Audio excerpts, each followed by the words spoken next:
One சைடா love பண்ணிட்டு இருக்க பையன் வந்து அந்த பையனை விட ஒரு வயசு அதிகமான பொண்ணுகிட்ட போயிட்டு லவ் சொல்றான். அப்போ வந்து அந்த பொண்ணை ரிஜெக்ட் பண்றாங்க. காதல் வலியோட அப்படியே வெளில போறான். அதுக்கேத்த மாதிரி பாட்டு எழுதுங்க அப்படின்னு சொல்லி நாமத்துக்குமார் ஒரு பாட்டு ஒண்ணு எழுதியிருப்பாரு.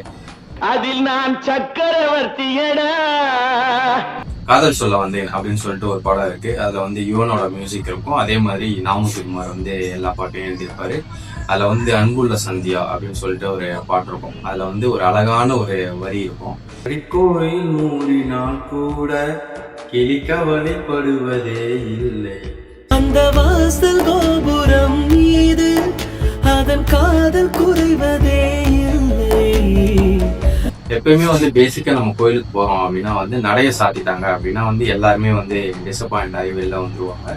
பட் ஆனா அந்த கிளிக்கு வந்து அந்த கவலையே கிடையாது. அந்த கிளிக்கு வந்து முக்கியம் கருவறை கிடையாது. அந்த கிளிக்கு முக்கியம் வந்து அந்த கோயிலோட கோபுரம் தான். அதே மாதிரி வந்து நீ வந்து எவ்வளவுதான் என்ன ரிஜெக்ட் பண்ணாலும் நான் வந்து எப்பவுமே ஒன்னு நினைச்சிட்டு தான் இருப்பேன் அப்படின்ற மாதிரி அந்த ஒரு பொய்டிக் லைன் இருக்கும். பாட்டை ஆரம்பிக்கிறதுக்கு முன்னாடி அந்த சீனே அப்படிதான் இருக்கும். மாதிரி இந்த பாட்டிலே வந்து இன்னொரு ஒரு சூப்பரான வரி இருக்கும்.